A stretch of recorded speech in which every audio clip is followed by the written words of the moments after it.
Hola, ¿cómo están?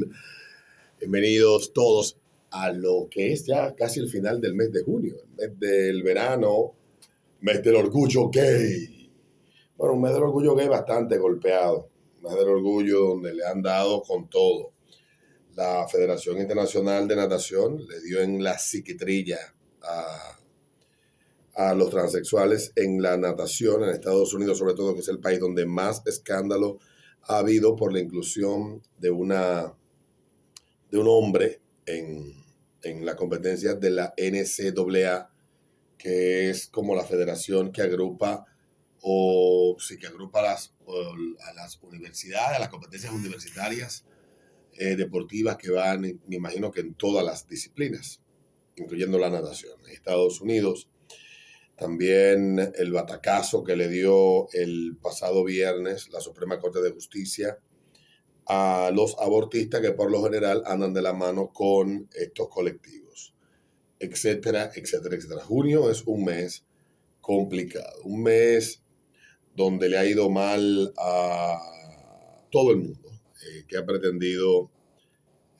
acorralar a la sociedad. Yo hablé el otro día del video del blog de Dross, anda por ahí en uno de mis videos, hablo de esto, pero hoy quiero hablar de dos cosas muy particulares.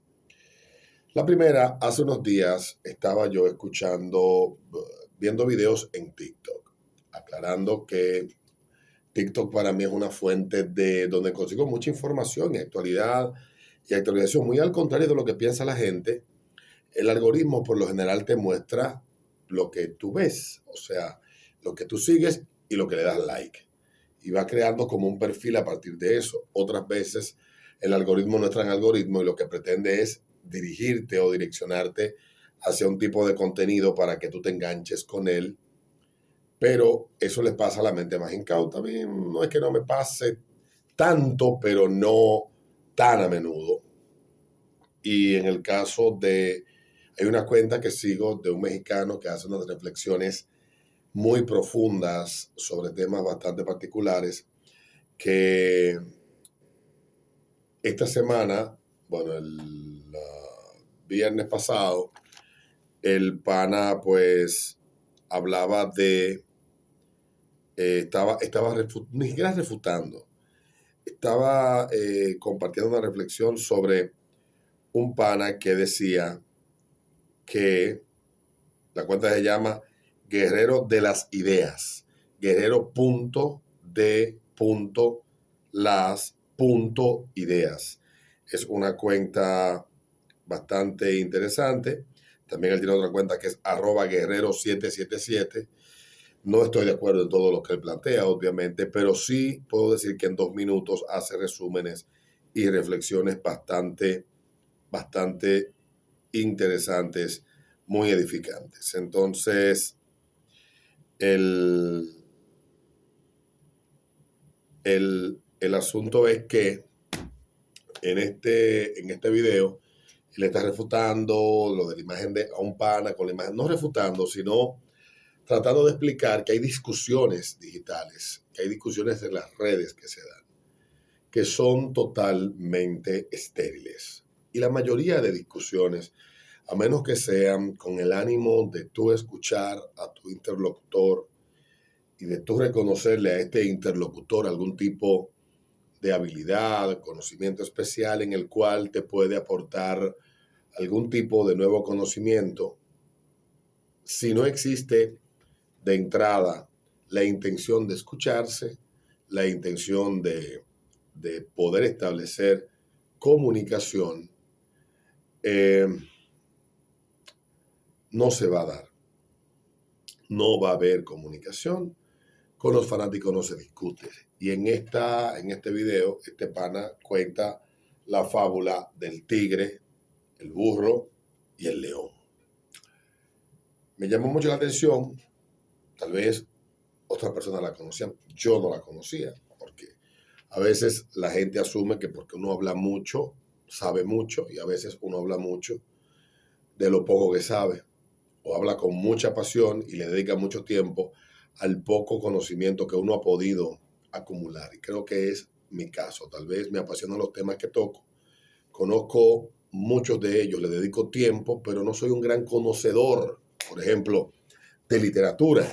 Yo ahí me quemaría un examen. A mí la literatura nunca ha sido la literatura clásica, los grandes autores, etcétera. No he sido un gran amante de ese tipo de lectura. No, y no es que haya nada de malo en ella, sino que particularmente yo he entresacado de esa literatura los libros que me han podido atrapar mientras los leo. Uno de los libros más recientes, digo reciente, no tan reciente, pero uno de esos libros que son referentes de la literatura de los últimos 120 años, 130 años, fue un libro que me lo encontré por accidente, leyendo en Wikisource. No sé si todavía está disponible. Un día me puse a leerlo porque vi un poco de la película, me llamó la atención y dije, había escuchado que era una de las novelas, creo que una de las dos novelas o de las pocas novelas que había escrito Oscar Wilde, y me animé a leerla y es un libro encantador que se llama El retrato de Dorian Gray, con unas reflexiones impresionantes para la época.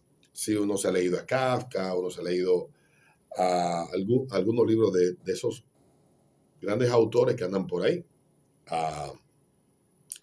Pero no soy un gran conocedor de la literatura. Muy al contrario de lo que la gente pueda pensar que tal vez uno tiene una erudición. No soy el caso.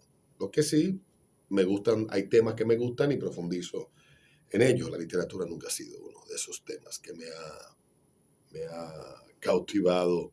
La literatura clásica, me refiero a grandes novelas, grandes libros de historias, esos autores, uno ha leído, bueno, repito, limitadamente. Entonces, en el caso de esta fábula, que es la fábula del tigre, el león y el burro, se titula a sí mismo. Digo el título al final. Es una fábula que cuando el tipo la dijo, se la compartía a varias personas.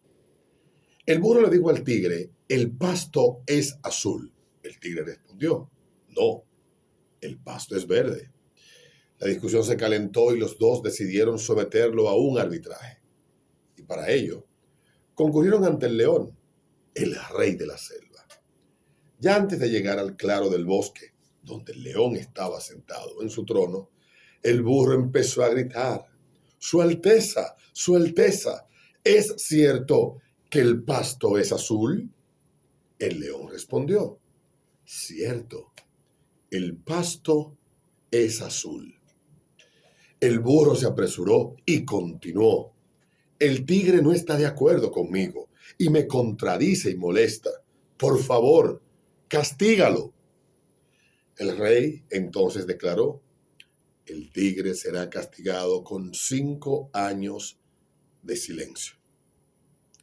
El burro saltó alegremente y siguió su camino, contento y repitiendo, el pasto es azul. El tigre aceptó su castigo, pero antes le preguntó al león, Su Majestad, ¿por qué me ha castigado? Después de todo, el pasto es verde. El león respondió, de hecho, el pasto es verde.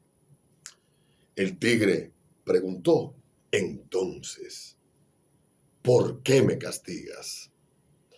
El león respondió, esto no tiene nada que ver con la pregunta de si el pasto es azul o verde.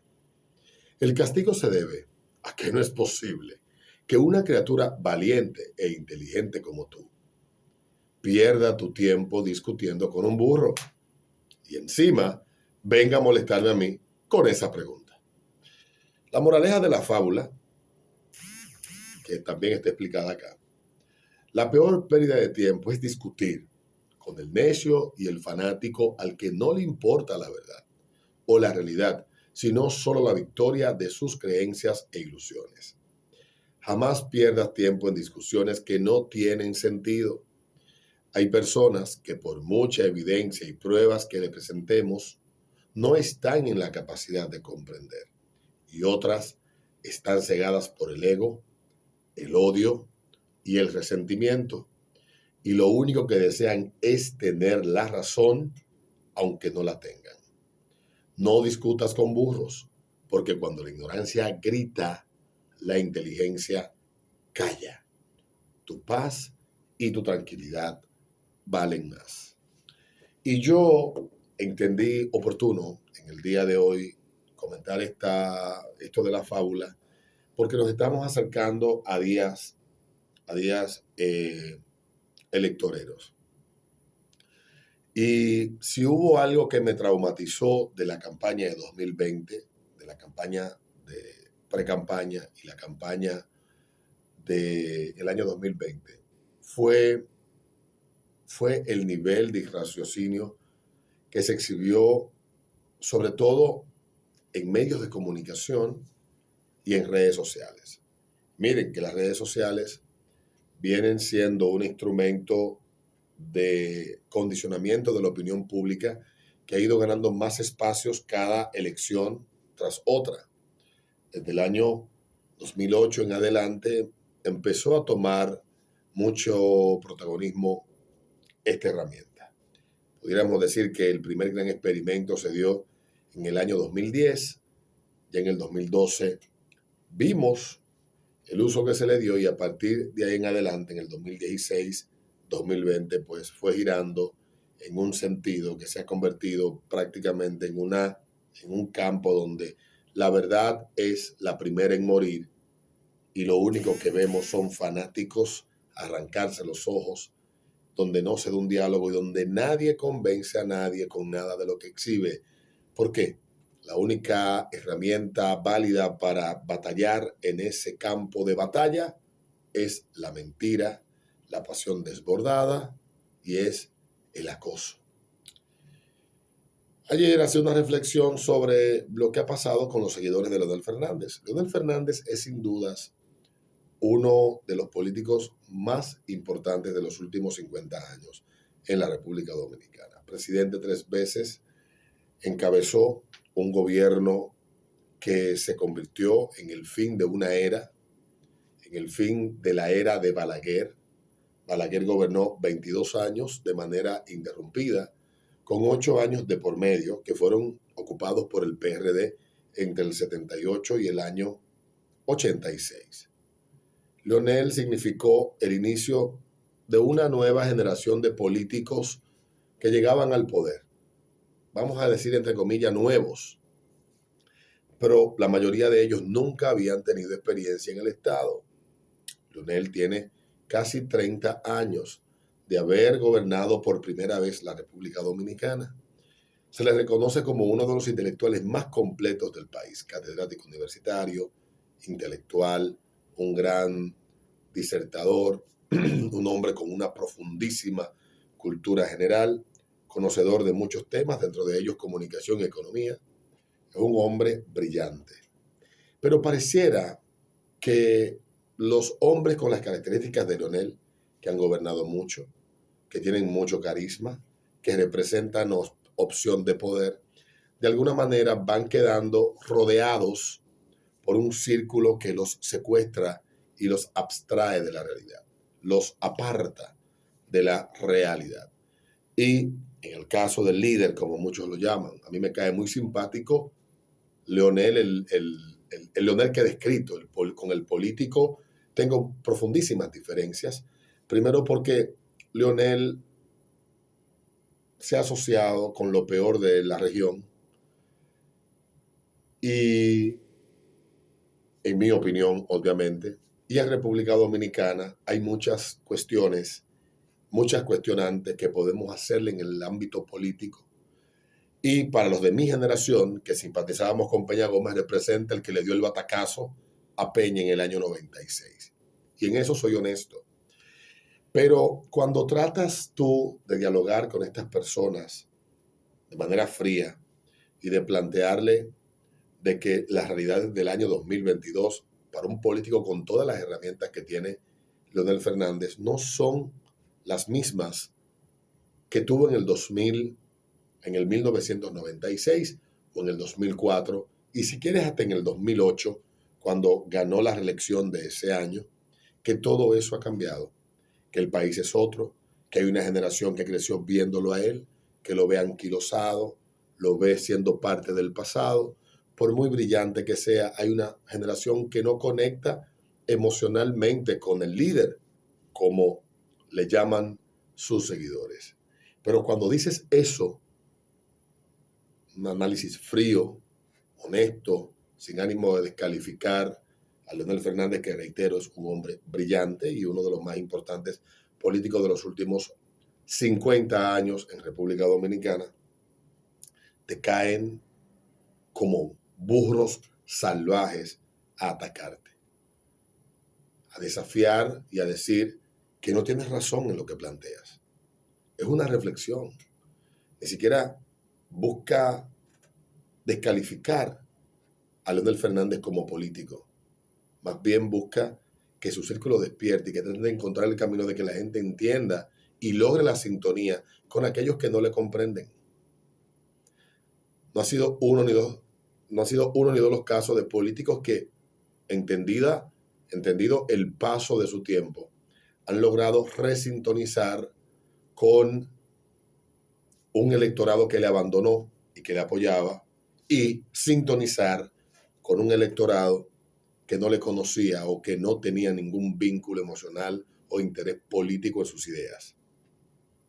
Hay montones. Y creo que mientras más experimentado es un político, en mi entender, pues más fiable es, porque trae experiencia y obviamente muchas mañas. Pero ahí están las experiencias, pueden analizarlas, que andan por el mundo. Muchas experiencias de casos que, guardando la distancia unos con otros, pueden servir de referencia.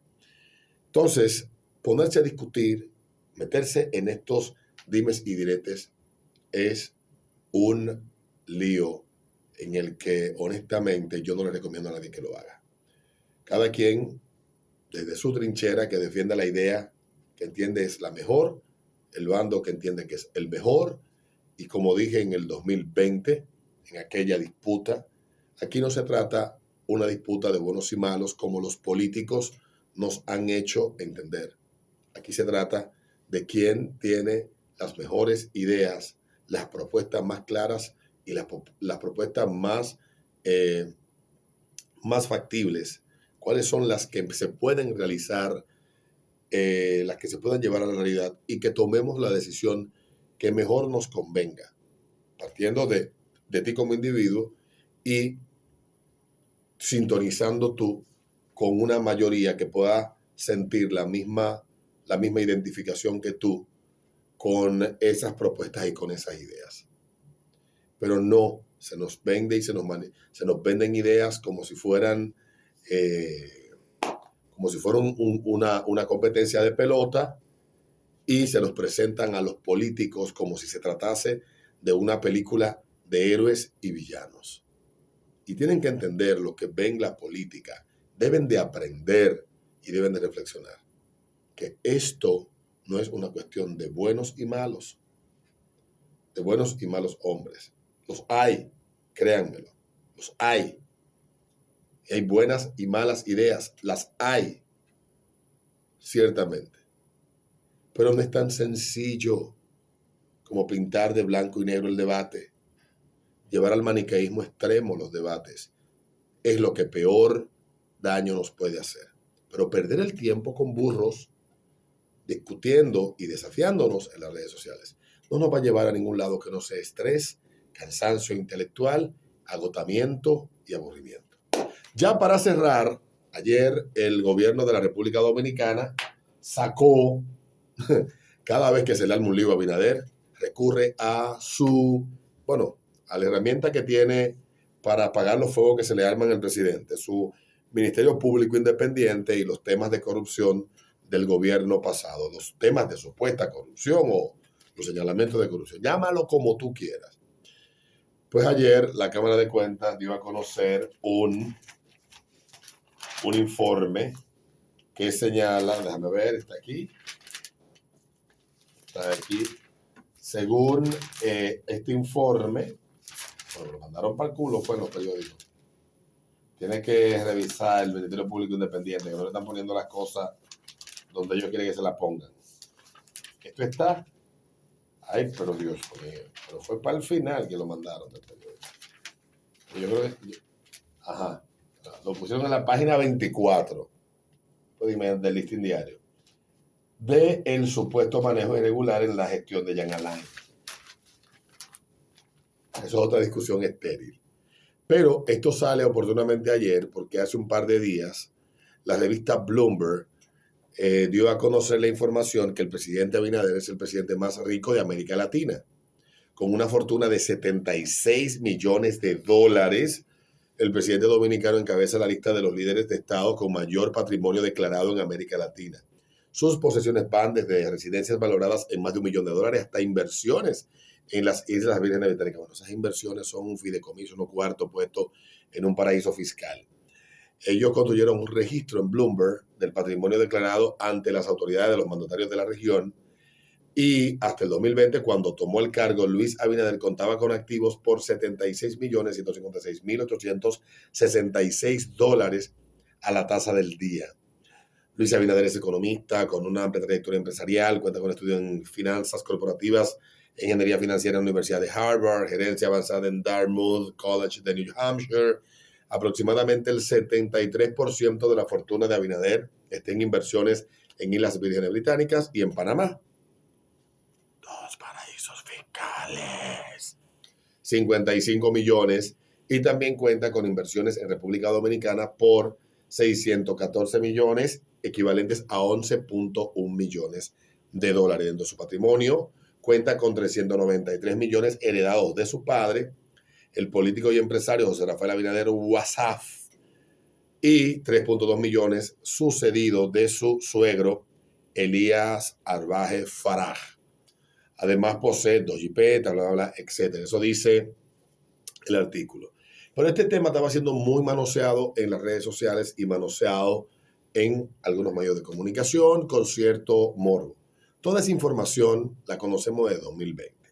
Y para nadie es un secreto, porque todo el mundo sabe que Luis Abinader no ha hecho, es la primera vez, la segunda vez que está en un cargo público. Creo que antes que eso solamente aspiró a senador, luego vicepresidente con Hipólito, y antes de eso fue un dirigente no de mucha importancia en el PRD, y luego fue miembro del Consejo de Directores del Banco de Reservas en el gobierno de Hipólito. Y Luis Abinader, bueno, ha hecho su trabajo y su vida y su fortuna en el sector privado. En el caso de su padre, heredó de él una importante participación de la fortuna que acumuló el profesor y abogado José Rafael Abinader Wassaf, como dije ya, y lo cierto es que esto no es nuevo. Pero, como pasa con todo, y volvemos al tema anterior, todo vuelve y se manosea, todo vuelve y se vapulea, y hay algo que le preocupa mucho a este gobierno, realmente es el tema de la comunicación, y oportunamente ayer salió, es que coincidencia, el tema de Jan Alain, que va a ser por mucho tiempo el salvavidas. Mientras le quede una excusa a esta gente para tener preso a ese tipo, lo van a tener. Ciertamente, para llevar el caso que están llevando de Jan Alain, no es necesario que él esté trancado en la cárcel. Está demostrado en otros casos, pero esto está mandando simplemente un mensaje, que es el que quiere mandar el gobierno de Luis Abinader y el presidente Luis Abinader y la procuradora de la República Dominicana, Miriam Germán. Si el mensaje está llegando, no sé. Pero ciertamente estamos viendo en este caso a un tipo, en el caso de Jan Alain, que se le ha revertido las mismas arbitrariedades que él permitió que pasaran, que motorizó él durante su paso por la Procuraduría General de la República en el año 16 llegó y salió en el 2020. Realmente la justicia no es para retaliación, ni mucho menos para venganzas personales, pero es la lectura que yo puedo sacar de todo esto y es el vínculo que puedo hacer entre la noticia que sale ayer y la noticia que nos estaba ocupando hasta ayer al mediodía, prima tarde, importante tiempo en los medios de comunicación y en las redes sociales, que repito, está llena de burros con la que no recomiendo que nos sentemos a discutir. A mis amigos de la Fuerza del Pueblo, decirle pura y simplemente al final, ustedes están construyendo un partido. Yo, viendo desde las gradas, creo que están accionando de la forma equivocada. Primero, pretendiendo engordar un partido, enflaqueciendo a un partido que está flaco ya.